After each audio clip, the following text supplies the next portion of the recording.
Well, here we go, an all-new Mercedes-Benz E-Class, the new W214 E300, currently the only E-Class that you can now get until AMG models arrive.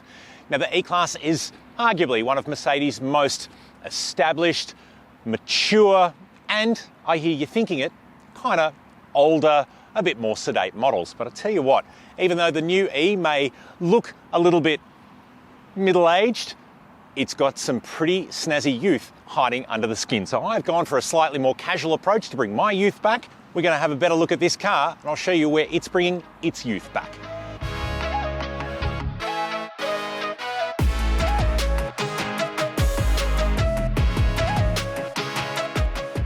The 2024 Mercedes-Benz E300 is powered by a 2-litre turbocharged petrol engine integrated with a 48-volt mild hybrid system. Output is rated at 190 kilowatts and 400 newton meters, with the 48-volt electric generator able to add an additional 17 kilowatts and 205 newton meters in a short overboost function under heavy acceleration. Power runs through a 9-speed automatic transmission to the rear wheels. Pricing starts from $131,500 before options and on-road costs, and our test car also includes the $9,400 Plus package, which adds air suspension, rear axle steering, soft closed doors, an illuminated grille, quad-zone climate control and digital light enhancements to the LED headlamps. The car I'm driving is in obsidian black over brown leather, and the car in the B-roll shots is high-tech silver over black leather, all of which are no-cost options. The boot offers 540 litres of cargo volume, the same as the old E-Class, and there's a hands-free kicker for easy access, as well as a 40-20-40 split-folding rear seat for added convenience. Well, let's start with some of the basics. You've got standard AMG line kit on the car, which is now bigger, longer, wider than the outgoing version. As I said, there's now only one model, the E300. It's priced above where the old E200 was, but below where the old E350 was. Not bad considering all the extra stuff you get, and we'll go through that shortly. Some key things to mention here too, there are 9 colours available. Bear in mind ours it is black, but it's been covered with dusty rain, thanks Melbourne. But there's some pretty cool stuff. You get the slide out door handles, like on the S-Class. So let's pop the bonnet, see what's powering this thing.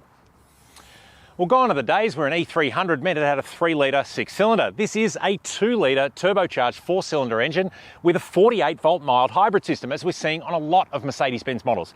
Power is 190 kilowatts, 400 newton meters. It has the ability, using the electric motor and starter generator, for a 17 kilowatt overboost function in acceleration environments. But obviously the mild hybrid is there to save fuel. Excellent fuel consumption on this thing. We saw basically low 7s on a very long drive and mixed inner and outer, and even stopping for filming and photography. So how does this all translate to the car on the road? Well, let's go for a drive.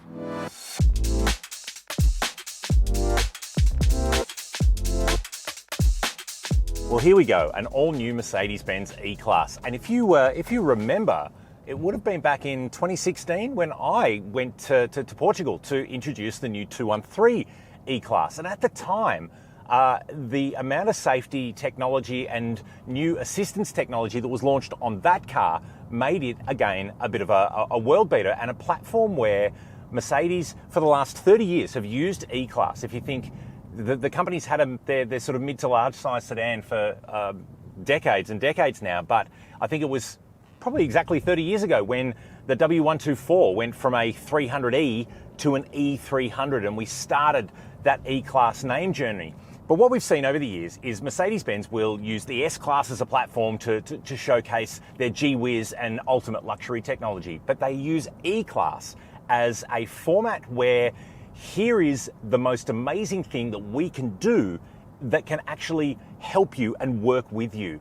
And this new car, the W214, is absolutely no exception. What you get out of the E-Class is this next generation, and what Mercedes say, the E stands for evolved. It's this next step in their technology journey that allows you as a driver to really be on the cutting edge of everything from safety and driver assistance through to infotainment and entertainment, because there's some pretty wild stuff that you can do with this car. Now, this car is fitted with Airmatic, which is part of I think about a 9,500 option pack on this car. Now, that seems like a lot. You do get a few other bits and pieces with the option pack, and I'll run through that in detail. But the air ride is kind of why it's worth it. It's just lusciously smooth, and you can change the setting. You can go from comfort to sport. You can have an individual setting, which I quite like, particularly for touring driving. And you can really get the car to work for you. And even in sport, let's be clear, it is still a very comfortable car. But it's just that plushness of relaxed driving that the air suspension gives you in the Mercedes. Now, of course, the assistant that if you mention the name, it pops up. Well, actually, you don't have to mention the name now. The MB.OS here through the new MB.UX on the super screen. And just as a note, the hyper screen that we saw in the EQS and EQE, which is the 3 screens under one pane of glass, this is now the super screen. It's still 3 screens, but the instrument cluster here is its own separate unit. So you've got the central screen and the passenger screen under the same bit of glass there. So this is the super screen, same kind of concept though. All E300s get this, so every passenger gets the bonus joy of what we'll run through shortly. But in terms of implementation and just how easy it is to use, the enhancements that are made, you've gone big buttons, so it's a bit easier, like an iPhone to try and get access to. The assistant is smarter than it was beforehand. It learns what you're doing, and you can actually create your own, but the system now has a feature called routines. And basically, if every morning you get in the car and you put the same radio station on, and if it's cold, you put the heated seat on and you drive to the same place, which I'll call the school run, for example, the car learns that. If you do it sort of 3 or 4 times, it goes, do you want to save this as a routine? And what it means is even if the previous night you've had a podcast on or you've had the ventilated seats on, if in the morning the temperature is right and it's the right time to go and do the school run, the car will automatically put your radio station on, will automatically warm your heated seats up. It learns what you do and it adjusts with it. Same thing, at the end of the day, if it knows you always go from the office to home, it will predefine that navigation route and advise you of traffic on that route to say, look, today, rather than going the usual way, let's go a bit of a back way because there has been a traffic snarl. So the always-on integration of the MB.UX operating system and the way that it is learning with you is pretty impressive. Now, I will say, though, it's not perfect. We're not quite at the HAL 9000 just speak and the system will do it. There's a few things that obviously with accents and tone and even specific words you do need to learn, but I have noticed it is better than it used to be, and I really like that. Now, of course, there's a 9-speed automatic transmission. You may have noticed I haven't really talked about it because you don't really know that it's doing anything. It just works. It's smooth, it's fast, it picks the right gear. There's kind of not much to really say about transmissions these days unless you're talking about manuals. You do have paddles for up and down shifting if you really want to, but honestly, you'll never use it. Now, as you can probably see, the sun is impacting our shot, so I'm going to do a U-turn here to do, and oh my God, how easy was that? 4-wheel steering. You've got the rear axle steering will help you in a tight environment, so for parallel parking or for doing U-turns at low speeds, and then at high speeds at 100 kilometers an hour and above, it moves with the front wheels to give you that extra stability. But I tell you what, for urban use, when you need to do a U-turn, you go, oh, I'm parking on that side of the road, and you can just hook it around. Like, that is doing an easy U-turn across just 2 lanes. It is game changing, and I know we're seeing rear axle steering on a lot more cars these days, but for a big car like an E, to be able to do that, to not have to do a clumsy 3-point turn, I love it. It just is, it's something that makes daily use even better. Okay, so we've covered off driving it, we've talked about the E-Class being a mature platform, but hold your horses, because I'm about to reignite a little bit of youth in this car. We're going to pull over and have a look at some of the tech in this thing, which is Star Trek level now. If you thought the E platform was pretty good beforehand, this will kind of blow your mind. So strap in, and we're going to go full sci-fi and show that there is still youth left in this mature driver's platform. All right, we're going to change things up and start in the back seat of the E-Class. Why is that, you say? Well, if you've reached the stage in life where an E-Class is your considered Mercedes, you care about the people that go in the back. They're your teenage children, they're your friends, they're whatever it is, or you may be a luxury car service driver, in which case they're your VIP customers. The back seat of the E is actually worth talking about because if you can see where I'm pretty jolly comfortable back here. Like I said on the road too, the difference in wheelbase between this E-Class and the W220 S-Class non-long wheelbase is 4mm, which is roughly that, which means you are getting S-Class size back here. I'm 6'3", this is in my driving position. I got so much knee room. I've got decent toe room, even though I like this seat lower. So if you've got a driver that has this seat a bit higher, you'll be even better. The seat base is good, it's airy. I've got a center armrest here with the usual two-stage phone holder, pen holder, and cup holders kind of thing here. I've got my climate control settings down there. There are map lights up there. I've got vents on the doors. I've got coat hooks on the doors. I've got some nice Burmester speakers here in the doors. It really does feel like a nice place to spend time back here. So up front in the E-Class, it's just a few things to go through before we get into the tech. You've got two different seats. You can get black sports seats, or you can get three colours, either this lovely brown, a white or a black in the comfort seats. You'll notice too, the fabric on these, it's like the old MB Techs that you used to get in the W123s, and I think in the brown it looks really well. I love a contrast interior, so for my recommendation, it would be to get a car with either the white or the brown seats inside. It really just adds to the overall ambience of the cabin. Another thing that adds to the cabin, you've got this open pore wood here that replaces the kind of piano black plastic that was a kind of a bit fingerprinty and a bit yuck. So that feels really nice as well. The rest of the cabin is nice and easy. Under here, you've got cup holders, you've got USB points, you've got a phone charge bay. You've obviously got the center cubby here with more USB points there. You've got door pockets. Everything from that side of things is nice and easy. There's a standard sunroof with a powered blind. Really, really easy to live with. Vision is good. You've got decent mirrors. You've obviously got a pretty impressive sound system. Like I said, this car's got the $9,400 plus package on it, which does give us the air ride. It gives us the extra angle in the rear axle steering, 4.5 degrees, to allow us to do those really cool U-turns. It does give us the quad zone climate control, but it also gives us the digital light projection. So all E-Class come with the new Matrix digital light that does the cool thing about lighting up the side of the road and blocking out cars coming before. But what we get on this one is if you're driving at night and your headlights are on and you stray out of your lane, so a lane departure kind of stray, it maps a giant arrow on the ground in front of the car that says, "Oi, you need to move back." It's pretty cool. Like, you can see it. It shows other drivers that you're coming back in, shows you a visual clue that you need to kind of get back onto the wheel. But it's yet another thing that we're seeing in the technology that's coming through for that usability standpoint, that day-to-day use. We've talked about some of the Mercedes-Benz advancements in lighting with the GLC and in the C-Class, but the new E is just yet another step forward. Not so much just as a whiz-bang, but in a real tangible sort of safety and assistance sense. All right, now here's the fun stuff, the tech. Bear with me because the fans are on, but we do need them to show you one of the cool features. And as we said before, let's just recap. A 12.3-inch screen in front of the driver that you can configure to show different displays there, but it's the same as we've seen in other Mercedes.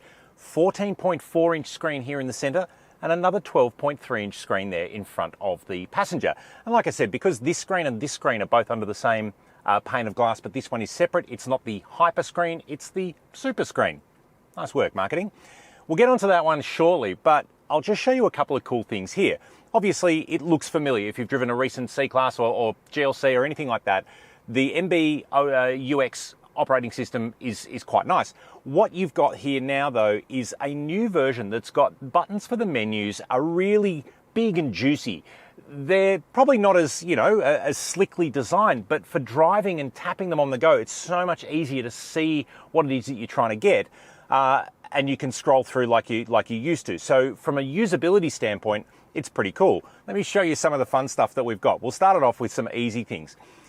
Let's check it out on the air conditioning. You think, geez, James, I thought this was going to be exciting. Check this out, digital vent control. What you can do now, and if you watch the vent up here, you can actually define where the vents point, and they are motorized. So they will go and move around, and it will adjust the airflow for these settings. So it's not just moving the vent around, it's changing the airflow for the setting that you want. So if I want a uniform, a bunch of air coming through, I want averted. So I want it above and I want it below. I don't want it on my face. It will change. Now you can get in there and move that around and do whatever you like. But the idea that you can change these things to work through is pretty cool. It is quad zone climate. So you've got driver, passenger, and the two rear passengers all have their own climate control settings, which is actually pretty cool. Running through some of the other stuff that you have here, let's just look at a few of the basics. Obviously in comfort, you've got the seat kinetics. So this car doesn't have a massage function. You can get that as an update, but you can move the seat around. So if you're on a longer drive, the seat kinetics function moves it forward slightly. I'm switching on seat kinetics. Oh, well, there you go. You can ask the car to do it for you if you really like. The ambient light setting is, again, a bit of a fun thing that you can do. You can use the voice control to change the color. You can choose whether you want single or multicolor and all that kind of stuff. But you can now do sound visualization, which is kind of, playing with a bit of youth.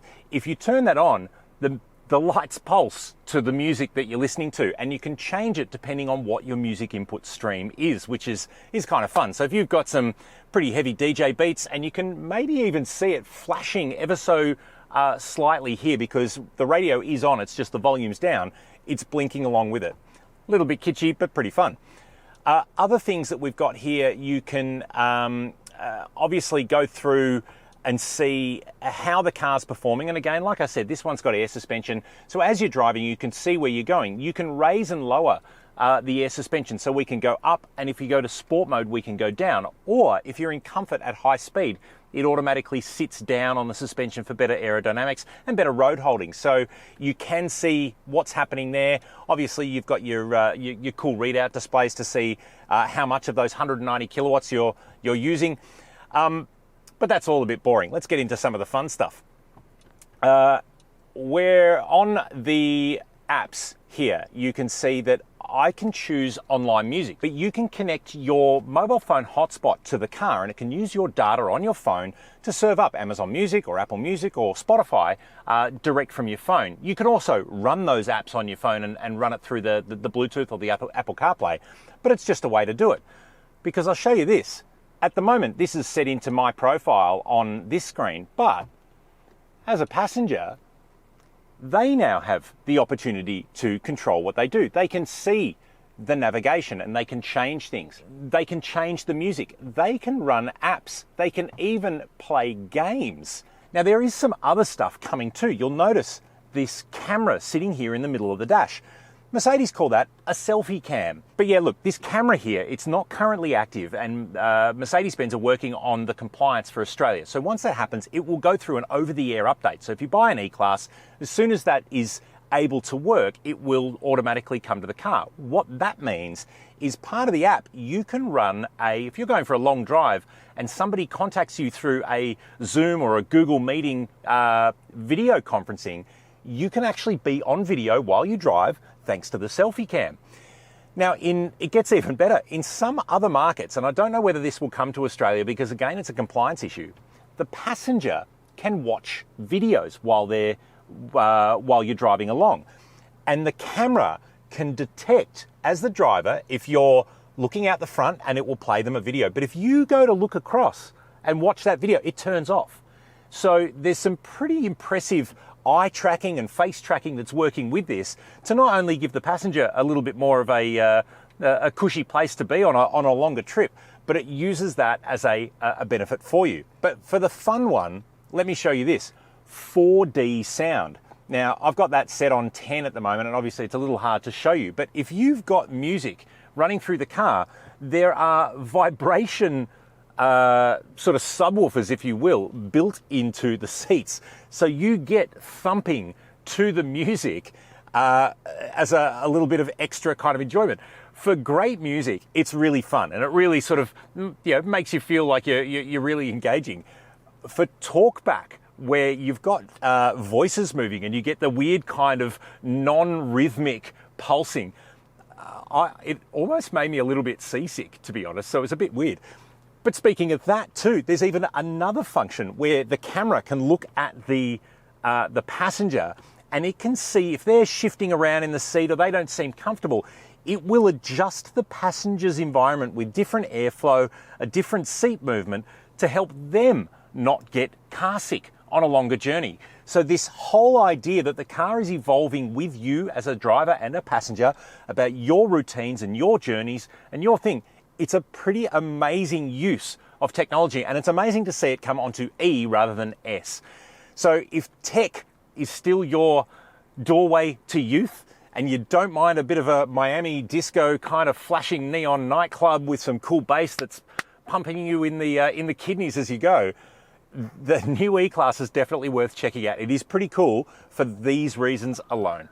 W214, new Mercedes-Benz E-Class. It's comfortable, it's refined, it's mature, tick, tick, tick. But it's got a fair amount of youth left under that skin. The technology that's on this car that works for you as a driver and for you as a passenger is, well, it's next level. It really is interesting to see where everything is going here. It feels so much more integrated than what we've seen before, and it's definitely underscoring the E-Class as Mercedes' leading technology platform for tech that you're going to use on a day-to-day basis. Now, it is better suited to touring and urban running than it is being a dynamic sports sedan. If you are looking for that kind of visceral excitement, maybe wait for an AMG or cross the street and look at a 5 Series. But if you do like that refined, luxurious comfort, you are going to need to spring for that $9,500 plus pack. But I got to say, it's kind of worth it. You're already down the rabbit hole.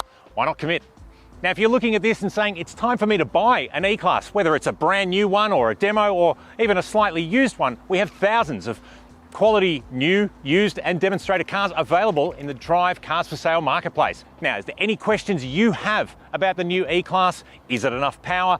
Are you going to wait for an AMG version? Or will you look at a C or an S and maybe the middle way car is not quite for you? Whatever your thoughts are, leave them in the comments below. Of course, if you like this clip, hit like and subscribe. We've got plenty more content coming to you from Drive, and of course, a full review, lots of data and more photos of the new Mercedes-Benz E-Class over at Drive.com.au.